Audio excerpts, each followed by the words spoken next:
Bienvenue sur Horizon Famille. Aujourd'hui, je voudrais partager avec toi ce que la pédagogie Montessori m'a apporté depuis que je l'ai découverte. En fait, je l'ai découverte quand j'étais enceinte pendant ma grossesse, je crois vers les 5 mois de ma grossesse. Et j'ai intégré en moi, avant même la naissance de mon enfant, cette vision respectueuse et bienveillante de l'enfant. Et donc, je voudrais partager avec toi ce que cette pédagogie m'apporte au quotidien dans ma relation et dans le comportement que j'ai avec mon enfant. La première de ces choses, c'est la compréhension de l'enfant. Maria Montessori a passé sa vie à observer les enfants afin de mieux les comprendre. Et c'est ce qu'elle nous a transmis aujourd'hui.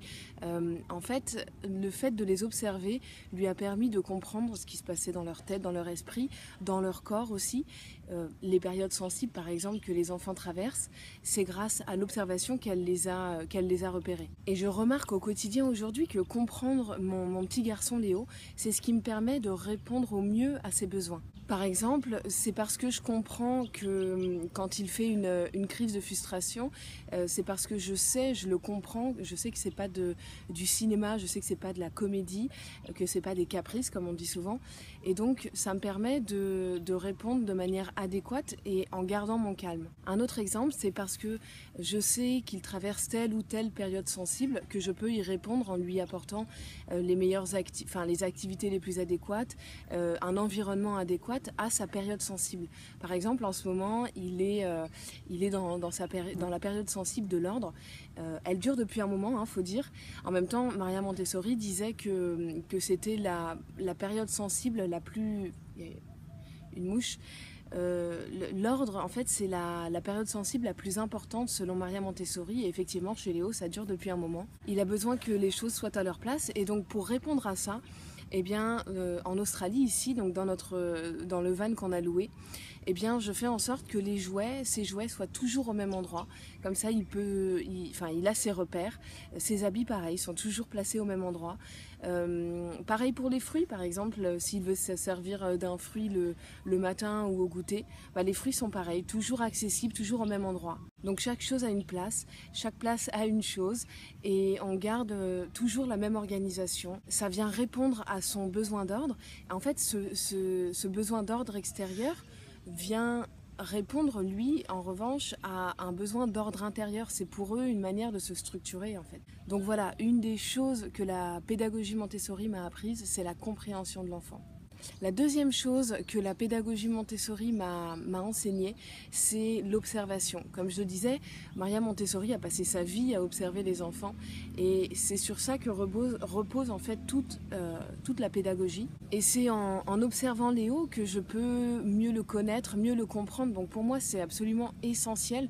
Et voilà, on a beau regarder toutes les vidéos Montessori sur le sujet, on a beau suivre toutes les formations Montessori du monde, on a beau lire tous les livres qu'on veut, ça ne remplacera jamais l'observation qu'on fait d'un enfant. Quand Léo joue ou quand il interagit avec un enfant, je prends le temps de le regarder, de l'observer. Enfin, pas à chaque fois évidemment, ça dépend s'il demande ma contribution, s'il demande ma présence.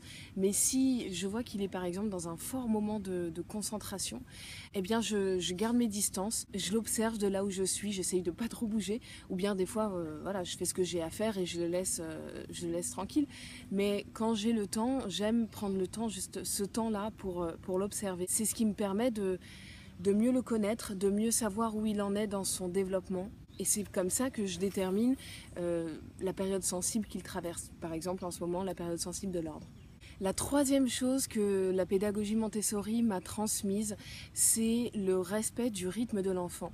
Et par là, j'entends respecter son rythme au quotidien. Les enfants n'ont pas du tout le même rythme que nous, on n'a pas la même notion du temps. Donc j'essaye, alors forcément, il y a des moments où il est obligé de respecter le rythme des adultes, parce qu'on a rendez-vous, parce que X raisons. Mais j'essaye aussi au maximum, et c'est ce qu'on prend souvent peu le temps de faire, j'essaye de respecter au maximum son rythme à lui. Donc, par exemple, quand il est dans une activité, dans un moment de forte concentration, eh bien, j'essaye de ne pas l'interrompre, comme je le disais, et j'adapte mon emploi du temps le plus possible à ces moments-là pour respecter son rythme. Alors ici, évidemment, dans le contexte de notre voyage, c'est plus facile à faire, donc j'arrive mieux à le faire, mais même en France, j'avais déjà cette volonté et je faisais déjà cet effort-là. Et finalement, moi, quand je le vois dans une activité en pleine concentration, je me dis qu'est-ce qui est le plus important? Est-ce que c'est de prendre la voiture parce qu'on a rendez-vous ou je sais pas quoi? Ou est-ce que c'est de respecter ce moment-là la concentration de l'enfant, c'est ce qu'il construit, c'est comme ça qu'il se structure intérieurement. Et là, dans ce moment-là, je me dis qu'est-ce qui est le plus important? Est-ce que c'est mon rendez-vous ou est-ce que c'est Léo qui est en train de se construire? Bon bah, mon choix est très vite fait, hein, tu l'as deviné. La quatrième chose, c'est l'empathie.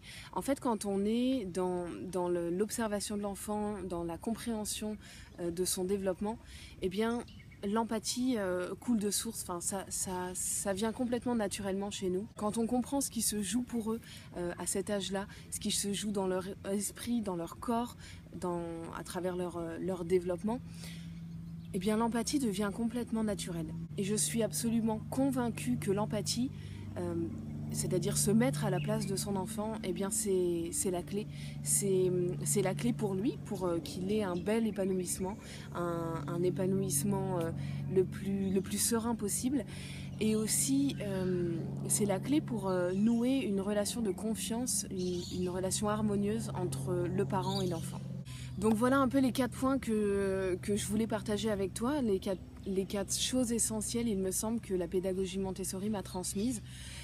J'aurais pu en citer plein d'autres parce que voilà, la liste est longue, mais cela me paraissait essentiel, en tout cas pour moi. Et c'est vrai que m'informer sur cette approche bienveillante et respectueuse de l'enfant m'a ouvert les yeux en quelque sorte, enfin, m'a permis de remettre en cause les comportements un peu automatiques qu'on peut avoir en tant que parent, et surtout du coup de faire les choses et de concevoir l'éducation en pleine conscience, c'est-à-dire d'être un parent conscient entre guillemets. Et vraiment je suis pleine de gratitude par rapport à ça. Voilà, en tout cas sur ces belles paroles, je te souhaite une excellente journée et je te donne rendez-vous très vite pour une nouvelle vidéo. Bye bye!